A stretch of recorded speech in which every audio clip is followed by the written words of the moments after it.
Le sel me fascine depuis toujours. Un produit hors norme que l'on trouve partout, que tout le monde connaît, mais qui est si mystérieux. Il varie en forme, en couleur, en goût. Je vous invite à découvrir ces mystères et à vivre cette passion que j'ai pour cet aliment unique qu'est le sel. Nous connaissons le sel depuis des millénaires, mais il a joué un rôle déterminant dans notre civilisation. Pour moi, la route du sel débute à Rome.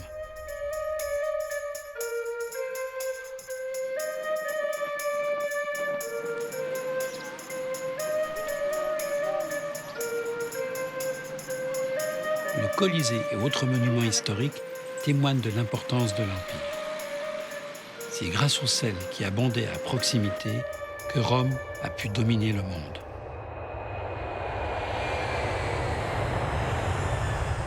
Je découvre le sel par une des plus vieilles routes de l'Empire, la Via Salaria, ou la voie du sel.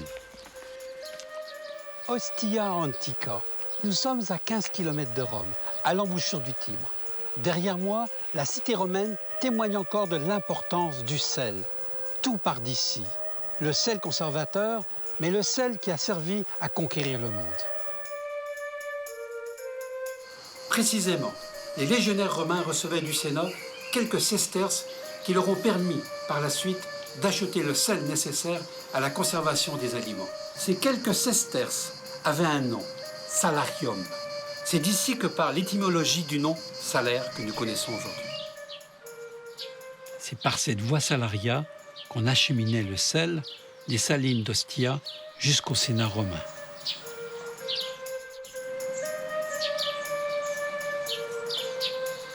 Rome avait ses légions, Ostia avait ses salines. Le sel d'Ostia a servi aux légionnaires romains à conserver leurs aliments pour pouvoir ensuite traverser les Alpes afin de conquérir le monde.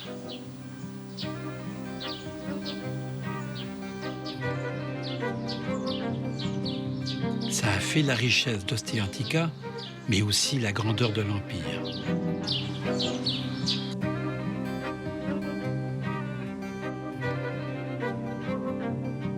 Ce qui nous permet aujourd'hui de pouvoir apprécier et de déguster un des meilleurs jambons au monde, le prosciutto d'Italia. Il faut faire à l'italienne, hein? Comme ça, Roberto. Oui. Et là,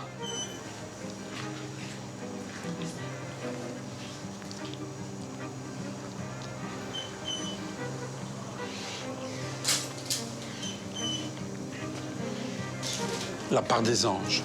Beaucoup de saveurs, presque pas de sel en bouche, beaucoup de parfum, on goûte la noisette, évidemment, dans le Piémont, mais une grande longueur en bouche, très fin, très délicat.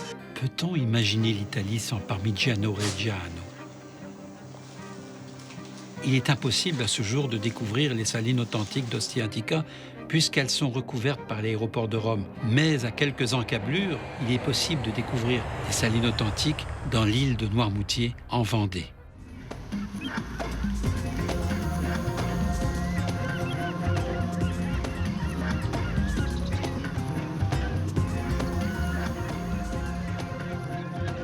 Noirmoutier, une île mythique de la Vendée où je suis né. Et sur cette île, il y a une particularité, une spécificité, le Gois. Le Gois, c'est là où nous sommes. C'est une route qui se recouvre à marée haute et qui permet de rejoindre le continent. Des amis très chers que sont Paul-Arthur Martin, son fils, son épouse, ont donné rendez-vous sur le Gois. Ils vont me faire découvrir leur île, mais aussi bien sûr les salines. Merci d'être là. Le Gois et toi, c'est une histoire de famille. C'est une histoire de famille, oui. D'abord parce que moi-même, je l'ai fréquenté beaucoup à l'époque où il n'y avait pas le pont, comme j'étais transporteur. Je partais le matin faire marée, comme on dit, à Nantes, pour charger les équipements qui étaient nécessaires. Et on partait dans 1 mètre d'eau à l'aller et on revenait dans 1 mètre d'eau au retour. C'est-à-dire que le fond de la route, je ne le voyais jamais à sec. Oui, mais qui date depuis combien de temps?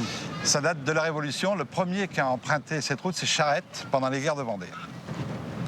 Et cette route donc permettait, puisque maintenant il y a un pont aussi à Noirmoutier, mais permettait uniquement de rejoindre le continent lorsque, évidemment, la marée était basse. Voilà, uniquement, c'est-à-dire 4 heures par jour, enfin 4 heures, 2 fois 4 heures par jour. Suivant les grandes marées, l'amplitude peut aller jusqu'à 6 heures, et sur les toutes petites marées, 2-3 heures. Même certaines marées très faibles, l'eau ne quitte pas la route. Mais à marée haute, il y a 4 mètres.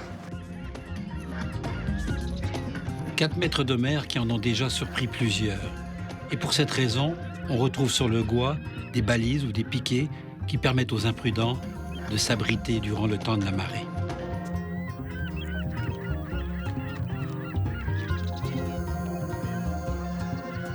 Merci de nous faire partager ce grand plaisir. Tu me permets, je vais juste bien sûr. goûter Nature, comme ceci. ou avec, nature.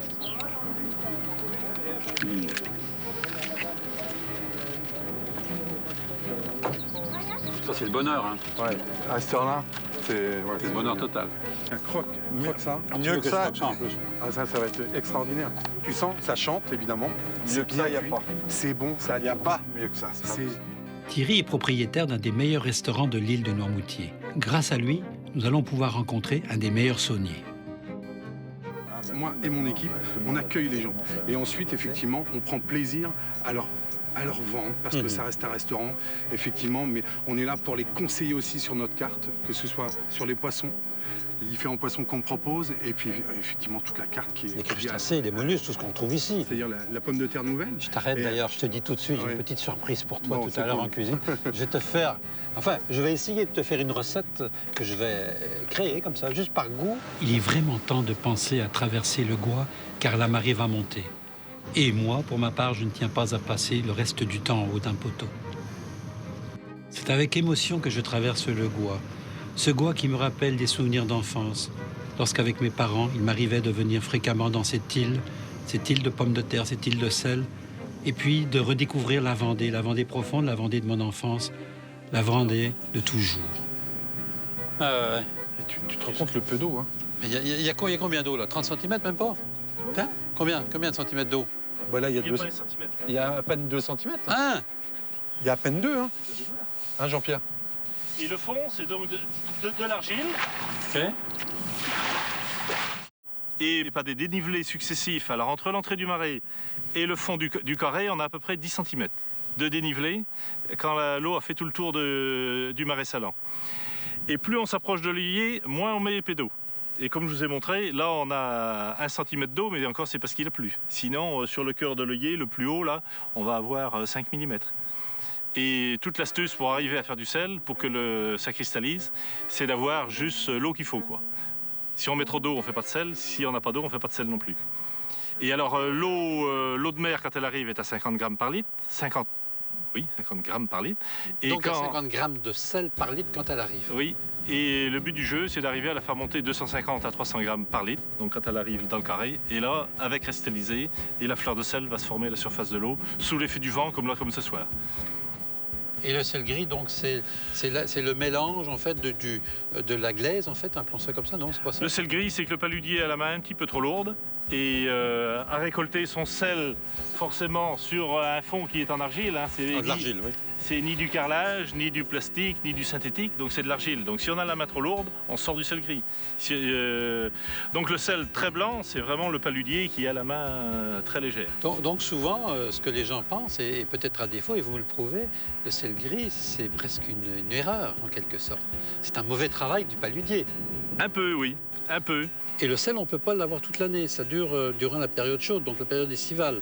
Il faut des périodes chaudes et sans pluie. Pendant là, il faut au moins 1 mois sans pluie pour arriver à faire du sel. Parce que dès qu'il repleut un peu, donc l'eau salée se retrouve diluée.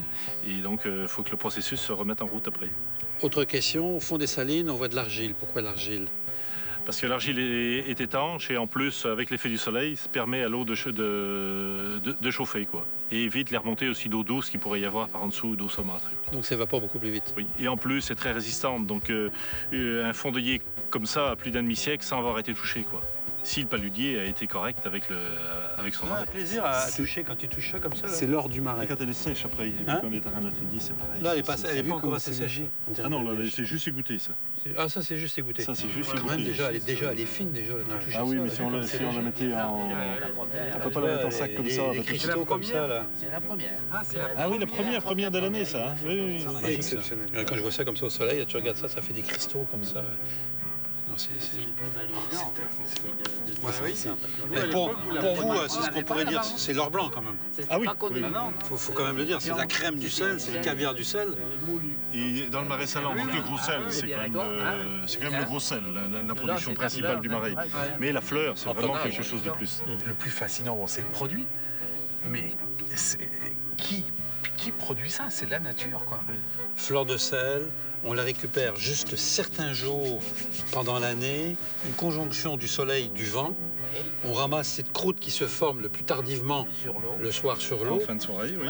Et si on la ramasse pas, elle coule et elle se mélange au gros sel. Et se mélange au gros sel. C'est bien ça. Oui, c'est ça, c'est ça. On le récupère comme ceci. On le récupère avec la lousse. Avec la lousse, le plus précautionneusement possible, parce que quand on ramasse la fleur de sel, il y a très peu d'eau dans le fond de l'œillet, dans le fond du carré. Donc il ne faut ni toucher l'argile, ni passer au-dessus de la fleur. Donc il faut avoir le coup de main et... C'est un coup de main particulier. Ah oui, très particulier. Et plus il y en a dans l'œillet, plus c'est dur, parce que plus vous êtes obligé d'aller loin avec le bout du manche. Parce que quand c'est comme ça, on ne veut pas en perdre. On veut que chaque... Et à chaque fois, on va ramasser 200 ou 300 grammes.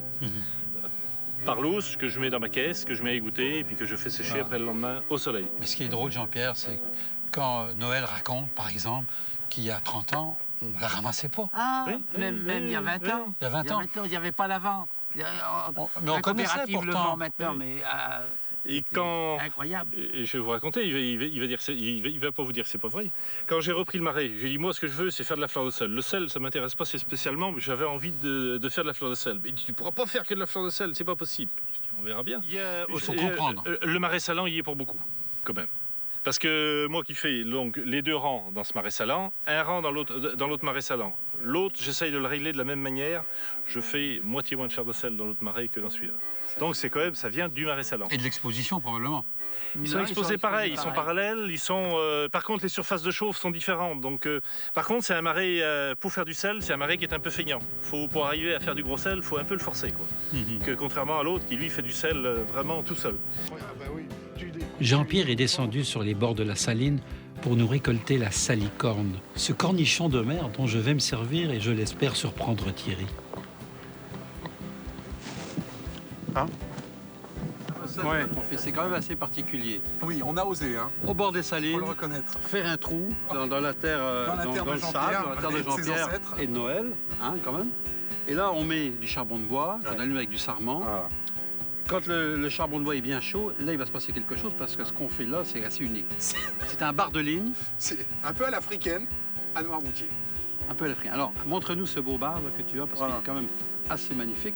Passe-moi la salicorne, parce que je ne sais pas quoi en faire. Voilà, la Ça, salicorne que c'est toi qui vas te Jean-Pierre salir les mains. vient d'aller nous cueillir. Transmission qui de est la magnifique. salicorne. Et moi, je craque à chaque fois. Hein. C'est... Voilà. J'adore ça. Alors, ce bar de ligne, ce qu'on va faire, c'est qu'on va le remplir à l'intérieur avec la salicorne. Voilà, tout à fait. Si tu es d'accord. Qu'on a préalablement, évidemment, vidé. Vider, regarde ça si c'est beau. Et on va tout simplement bien mettre ça comme ça à l'intérieur. Ça vois-tu, là parfume. Parfume, que ça a bien parfumé. Voilà. Et ce qu'on va faire maintenant, tu peux le déposer dans le plat. Tu as fait un lit de gros sel, hein? Ouais. Un lit de gros sel, donc évidemment du sel de Noirmoutier. Et on a fait aussi une croûte de sel, une pâte de sel. C'est ça?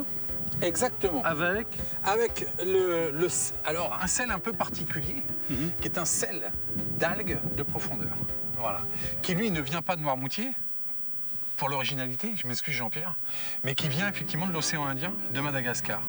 Encore une fois. C'est un sel qui est un peu. Qui a un physique très sablonneux. c'est vrai, on peut voir. On peut voir comme ça, quand on voit, effectivement, c'est du sable qu'on laisse voler. Là. Voilà, tout à fait. Et qui a la particularité de mettre énormément de fraîcheur en bouche lorsqu'on le pose sur la langue. Ça enrobe effectivement l'intérieur de la bouche d'une très grande fraîcheur. C'est assez particulier, étonnant. On l'a mélangé effectivement avec le blanc d'œuf, avec la farine, ce qu'on a fait ensemble. De l'eau. De l'eau. Et effectivement, on obtient cette pâte. Ouais. Qu'on va essayer de faire effectivement en cuisson à l'étouffée. Et l'ensemble a été positionné dans un plat qu'on appelle un Romertopf et qui va nous donner certainement une cuisson des plus fabuleuses. Voilà. Juste un mot pour le Romertopf, ce que tu dis, c'est que les gens qui n'en ont pas peuvent faire ça. C'est un style de cocotte en terre. Tout à fait. Ça peut être aussi une tagine aussi à la maison, Voilà, potentiellement. Donc il y a beaucoup de possibilités de faire ça. Voilà. Mais ce qui est intéressant, c'est que la chaleur va se concentrer. Elle va se concentrer. On va être sur une chaleur dite sèche. en réalité. Et ça va conférer effectivement une cuisson qui va être exceptionnelle au niveau des chairs et ça va être des plus agréables à consommer après. Parfait, ça. Tu vas en mettre autour. Hein. Oui, on va en mettre autour pour essayer de capter un peu plus de chaleur en hauteur, en verticalité. Avec ton torchon. C'est bon, Jean. C'est parti. Ça va vite. Allez. Quoi, on va d'abord retirer ça. Oh, c'est beau ça. C'est beau ça. Tu vois, ça fait exactement l'effet souhaité. Ça va glisser sur le dessus pour aller s'installer au fond. Et ça, c'est l'eau du bar qui rejette. Hein. C'est magnifique à j'ai. Regardez avec un couteau quand même la cuisson, juste pour s'en assurer. On voit bien là, ici la chair. C'est impeccable, il ne faut pas que ça soit trop cuit. Ça, hein. Goûte-le toi, vas-y goûte-le. Hein Jean-Pierre, oh, c'est merveilleux. Ah, tu sais ce qu'on peut faire? Là, on a fait fondre du beurre. On va ajouter la salicorne dedans. ah, c'est magnifique. Je vais arroser donc.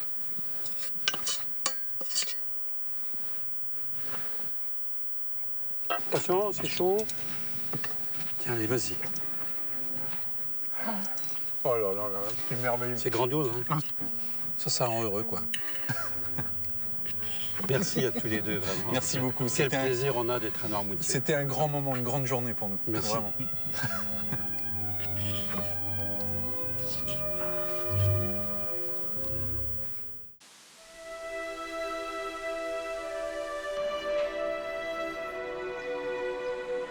Plus tard dans l'année, je suis retourné à Noirmoutier-en-l'Île. Très tôt le matin, la petite ville sortait de sa torpeur.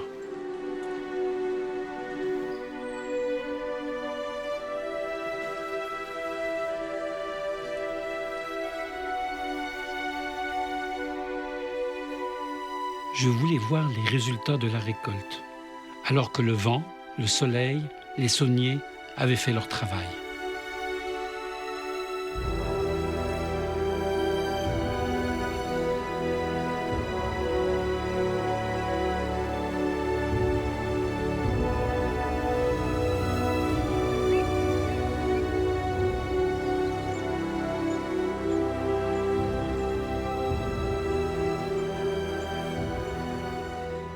Mais il existe aussi d'autres façons d'extraire le sel.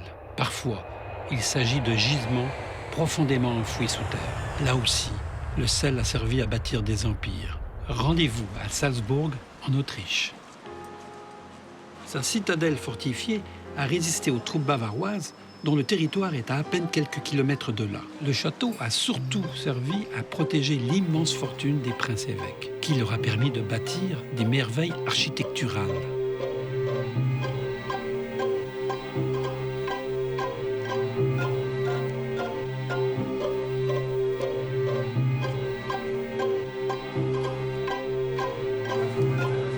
Quelle était l'origine de leur si grande fortune?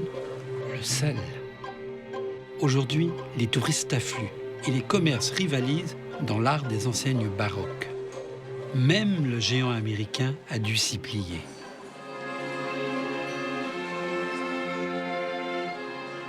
Le sel des montagnes a donné son nom à la ville fortifiée, Salzbourg, la ville du sel.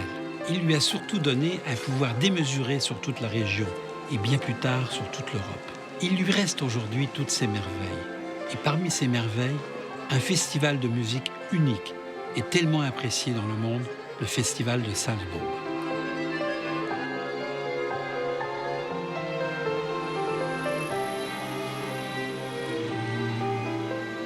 Salzbourg a été la maison et la ville de Mozart. Elle accueille aujourd'hui les plus grands musiciens du monde.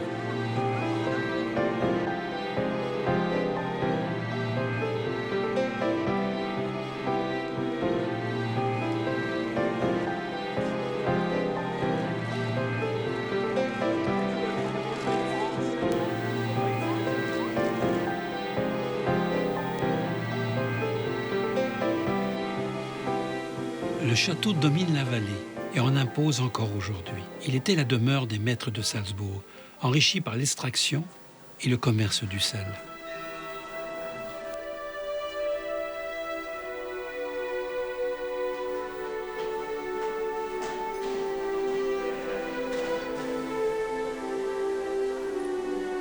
Au XVe, XVIe et XVIIe siècle, le crime le plus sévèrement puni était le commerce illégal du sel.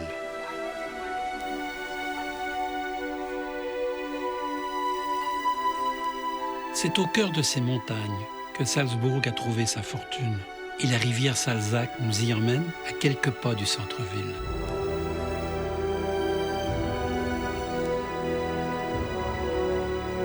Ici, tout fait référence au sel.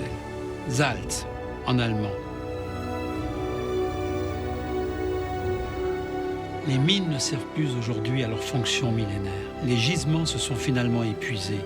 Et aujourd'hui, on se sert des mines comme attraction touristique.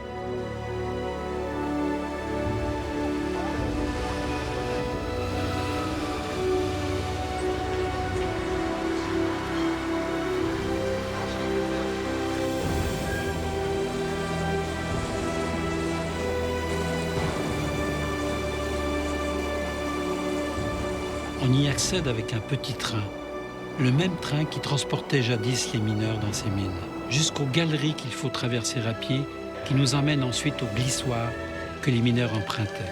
Frisson assuré.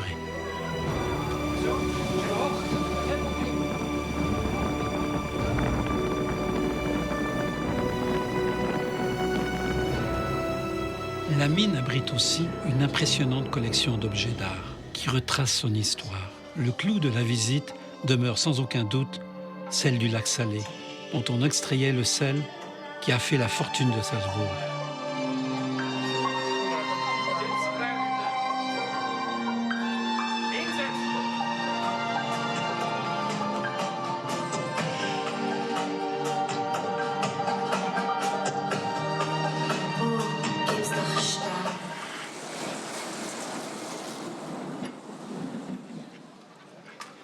On peut ensuite aller se rafraîchir dans un des innombrables lacs qui entourent la région, à moins de préférer visiter le château Mirabel, un des derniers fleurons des merveilles salzbourgeoises, bâti par un prince-évêque en l'honneur de son amoureuse Salomé.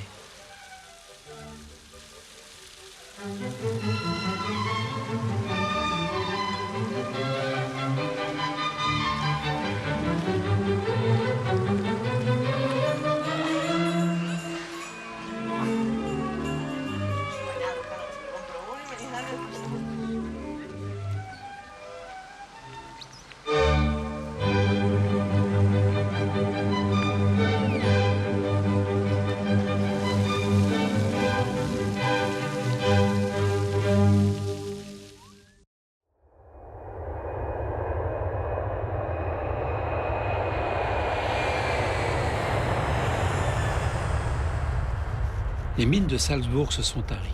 Et en France, à Salis-en-Béarn, on extrait de la terre encore du sel.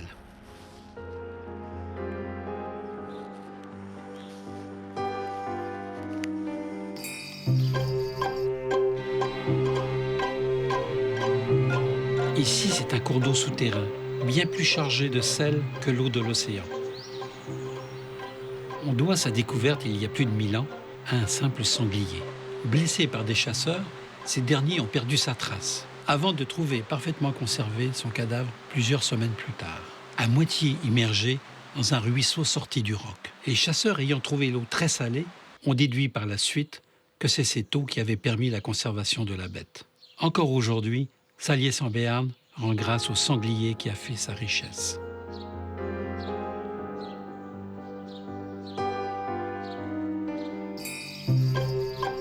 Il y a 1000 ans, et pendant des siècles, des porteurs d'eau approvisionnaient les maisons par des trappes en façade. On extrayait le sel par la chauffe. J'ai pu visiter la source originale.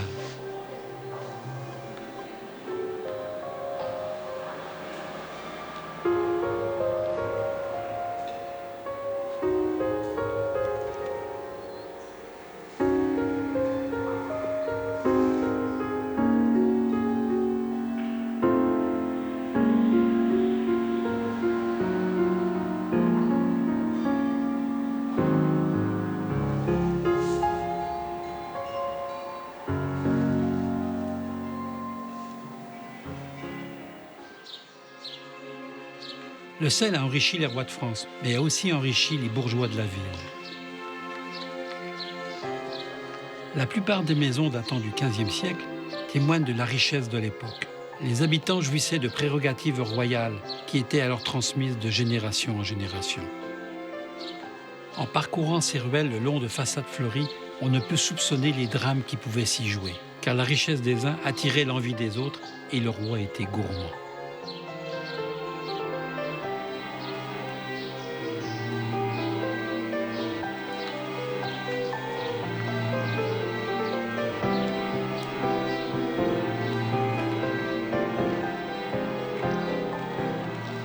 Néanmoins, ce flux d'argent profitait à la ville, qui, au fil des siècles, a prospéré plus que nul autre dans la région.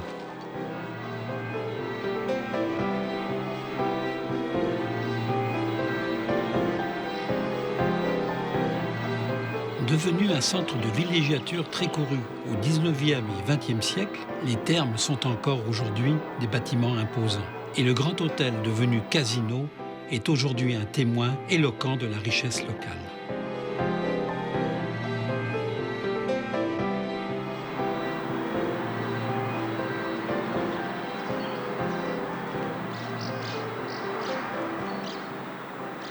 La source de Sally ne s'est pas tarie. Le sel de Sally de Béarn est aujourd'hui extrait par des procédés beaucoup plus modernes. Très salé. Très salé, c'est la première impression qu'on a lorsqu'on goûte cette eau. Ah oui, cette eau, elle est 10 fois plus salée que l'eau de mer. Elle est plus salée que l'eau de la mer Morte. Alors, eau de source au départ, qui arrive jusqu'ici, qui subit une décantation.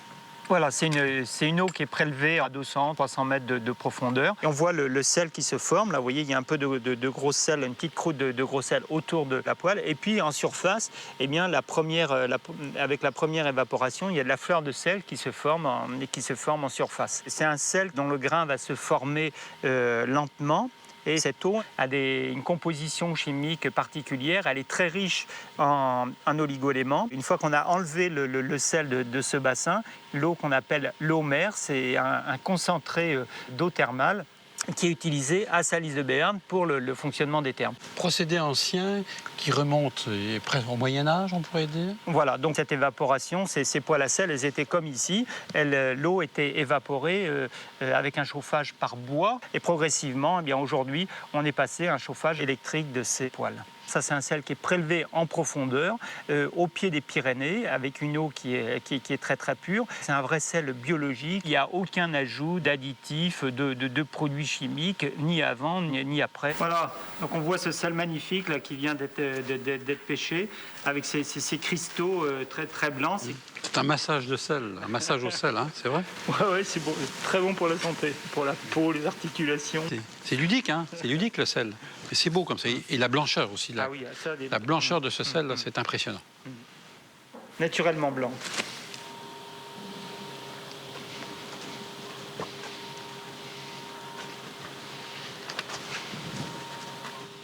On a plus par là, hein? Ouais.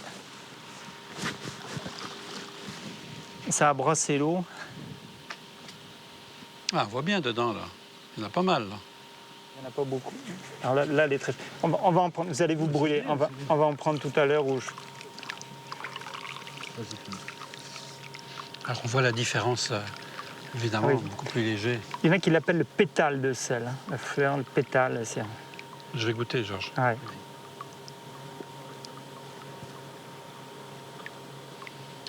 C'est fin, hein, quand même. C'est très... Ah oui, c'est beaucoup moins... Ça sale beaucoup moins que le gros sel. C'est pourquoi sur les grillades, vous voyez, on en met un peu. Bon, bah oui. Ça a ce petit côté croquant et pas trop salé. Hein, c'est parfait, ça.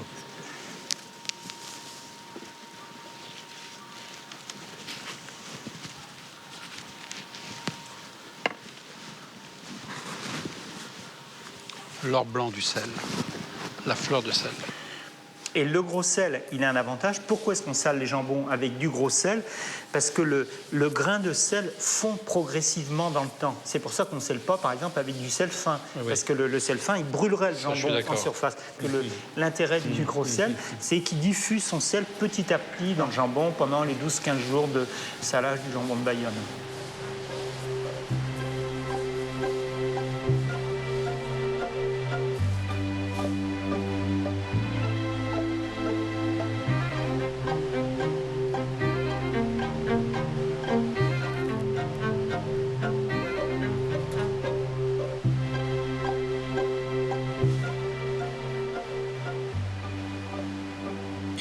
pas que le jambon de Bayonne qui profite du sel de Saly de Béarn. Beaucoup d'autres produits régionaux en bénéficient.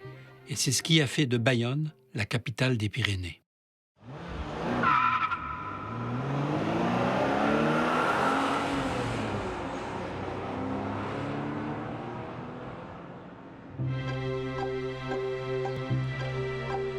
C'est une ville qui vaut certainement le détour entre mer et montagne.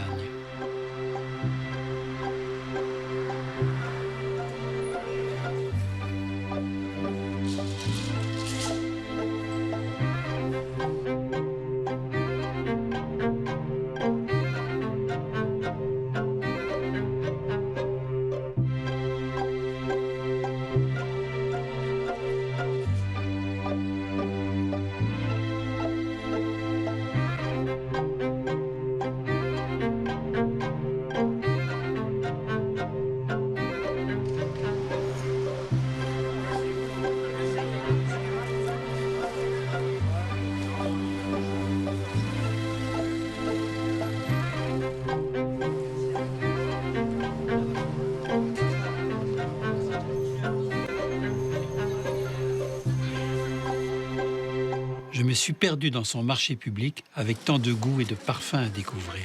Et parmi eux, un fromage mondialement reconnu, l'Osso Irati. J'ai voulu savoir quel rôle joue le sel dans le secret de sa fabrication.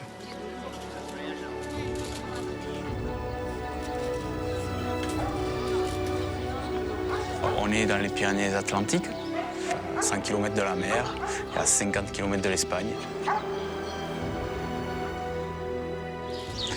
Alors, le fromage Osso Irati, c'est un terroir, c'est le Pays Basque, c'est le Béarn.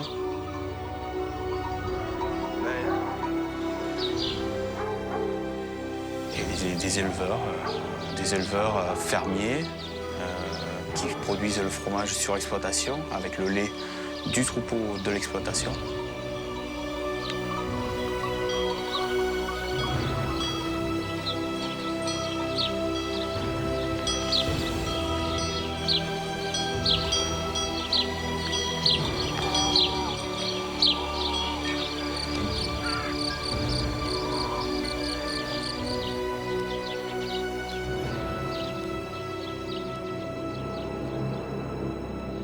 Dans un bac de saumure, on met, pour 100 litres d'eau, on met au minimum 35 kg de sel qu'on équilibre à un certain pH pour qu'il y ait un meilleur échange entre le fromage et la saumure. Et donc les fromages, ils restent 48 heures à 50 heures en fonction du poids du fromage.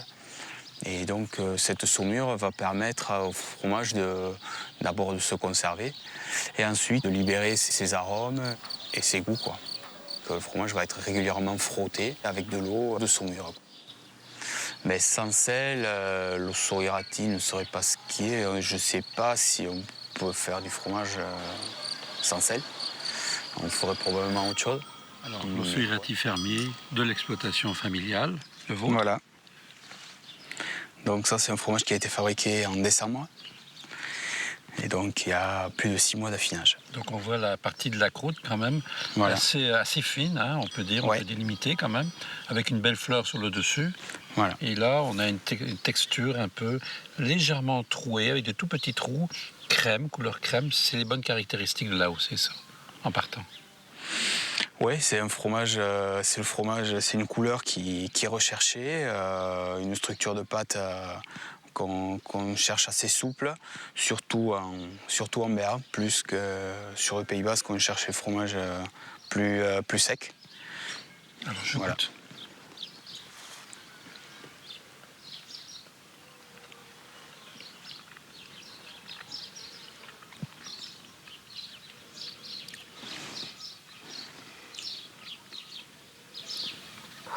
Alors, je vais vous dire, dosage en sel, impeccable. Ni trop, ni pas assez, c'est impeccable. Ça, c'est important parce qu'on a parlé de l'importance du sel dans la saumure. Puis en même temps, on sent tout un aspect floral qui se dégage. On sent même un peu la ferme. J'ai envie de dire presque, on sent presque ce côté de terroir particulier qui donne à l'Osso Irati ses lettres de noblesse. Et puis une finesse avec un retour en bouche, avec une grande douceur, mais en même temps beaucoup de goût. Est-ce que j'ai raison? Est-ce que je qualifie ça correctement?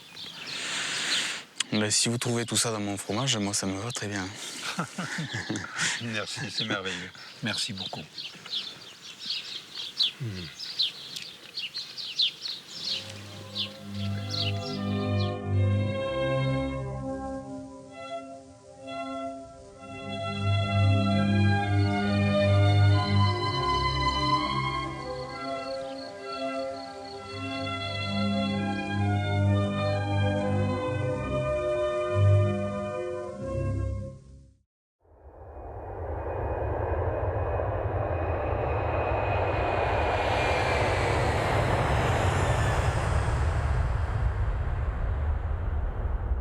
Paul-Arthur Martin et son fils Thierry m'ont servi de guide sur l'île de Noirmoutier. Et ce sont encore eux qui guident mes pas vers Madagascar à Diego Suarez, dans l'extrême nord du pays. Ils m'ont parlé de ces grandes salines qui, à la différence de celles de l'Atlantique dans l'hémisphère nord, fonctionnent pratiquement toute l'année. Mais d'abord, j'ai voulu rendre hommage à cette ville et à ce port mythique sous le signe du Capricorne. Une immersion dans une culture riche parmi ceux et celles qui m'ont accueilli à bras ouverts.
Je ne sais pas si c'est la pureté marine de l'air, les parfums d'épices ou les rythmes des sons, de la vie autour de moi.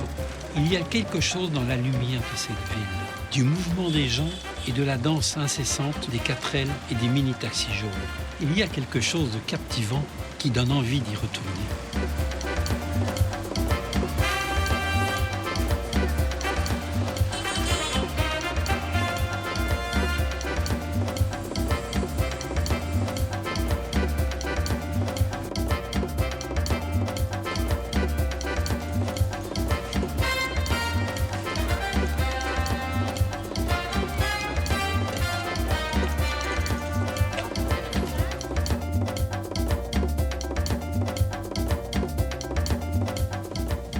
Les salines de Diego sont immenses, un désert bleu et blanc à perte de vue.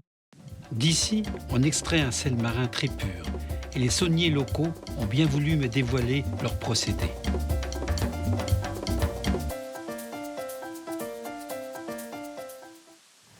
Monsieur Arsène, vous êtes saunier. Saunier, c'est vous qui mettez un peu de saveur dans notre assiette. C'est pas n'importe quoi, ça. Comment ça se passe au départ? Expliquez-nous comment l'eau arrive. Donc ici, c'est la station de pompage. Oui. Pour arriver jusque dans les bassins. C'est bien ça? Oui, oui. Comment l'eau... Là, c'est la vasière. Le premier bassin, c'est la vasière. Quand la marée est haute, on ouvre la vanne. Il y a la vanne là. On fait entrer l'eau dans le vasière. Et l'eau est stockée au vasière. Après, on pompe vers le partennement. Jusqu'à la station? Oui, jusqu'à la station. Du stationnement, on pompe vers le partennement. Partennement, c'est les bassins. Oui, les bassins 1, partennement 1.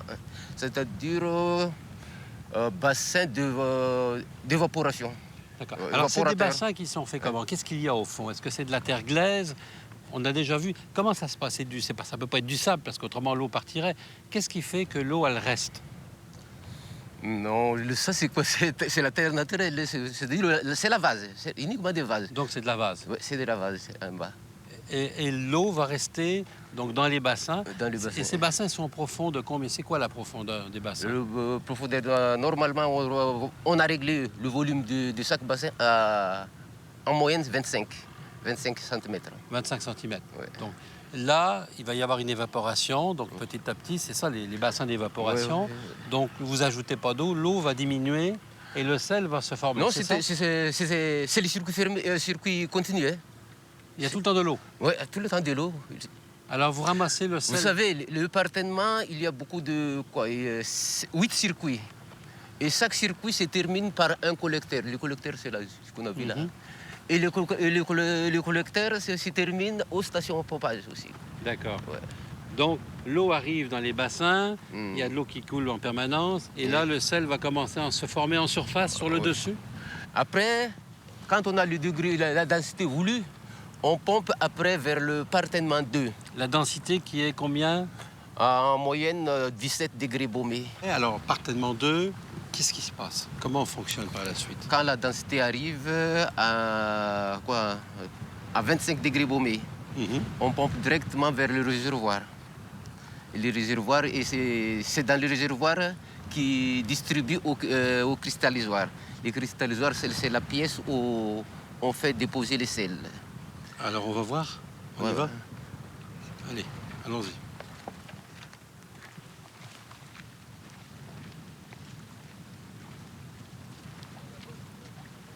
Monsieur Arsène, on a de la chance parce qu'aujourd'hui, il y a une journée d'abord avec du beau soleil, du vent, beaucoup de vent, on le sent. Et là, on voit on commence à avoir une cristallisation qui se forme. Ça, c'est le bassin numéro 3. Ouais. C'est bien ça? C'est le table salante ou cristallisoire. Cristallisoire. Et là, qu'est-ce qui va arriver? Donc l'eau va s'évaporer complètement? Non, le circuit est continué. Hein. Ah ah, je vais trop vite, moi. Donc là, le circuit continu, c'est-à-dire que l'eau, c'est un circuit continu, en permanence. Oui, en permanence, l'eau, un circuit continu en permanence. Donc ce sel que l'on voit ici, là, en surface, qui apparaît, qu'est-ce qu'on en fait? On le laisse comme ça? On le ramasse pas? Si, mais ici, on fait... nos productions commencent début du mois d'avril. Et c'est fini en décembre. Mais le sel que je vois là, ici, je vois et nos récoltes... Vous ne le ramassez pas tous les jours? Non. Jamais? À la fin? En principe, à la fin de septembre. On commence en principe à la fin de septembre. Et pourquoi on ne le ramasse pas? Parce qu'on a vu d'autres salines, par exemple en France, à Noirmoutier, en Vendée, on voit les marais salants, les sauniers, d'ailleurs, qui portent le nom de paludiers. Différents de noms, donc vont ramasser le sel, vont faire des tas. Vous ne faites pas du tout comme ça. C'est pas la technique qu'on fait ici. Ici, c'est un peu différent aux autres parce que on a déjà... Avant, on fait comme ça, hein, mais l'évolution... La modernité a changé les choses. La modernité a changé des choses. Vous trouvez que ça n'allait pas assez vite? Ouais, et on a des machines pour récolter... Pour récolter le sel. Le sel. Ça s'appelle le rabot. Alors, numéro 3, est-ce qu'il y a un numéro 4 qui existe? Non. Et après, on fait quoi? On retombe de l'autre côté, c'est ça? Pendant la récolte, le moment de récolte, on enlève toute l'eau. Hein. L'eau au-dessus du sel. On jette l'eau et les gens vont entrer là pour ramasser du sel. Voilà. Merci beaucoup, monsieur Arsène. Ici, nous sommes carrément devant le pan de sel. Et c'est un sel très gros, un sel cristallisé que l'on peut voir, que j'ai ici dans les mains. Donc c'est un gros sel qui est stocké ici. Après Rome, Noirmoutier, Saliès-en-Béarn, je n'aurais jamais pu imaginer que ma route du sel m'amène jusqu'à Madagascar. Et bien voilà pour ces routes du sel qui, j'espère, vous auront plu.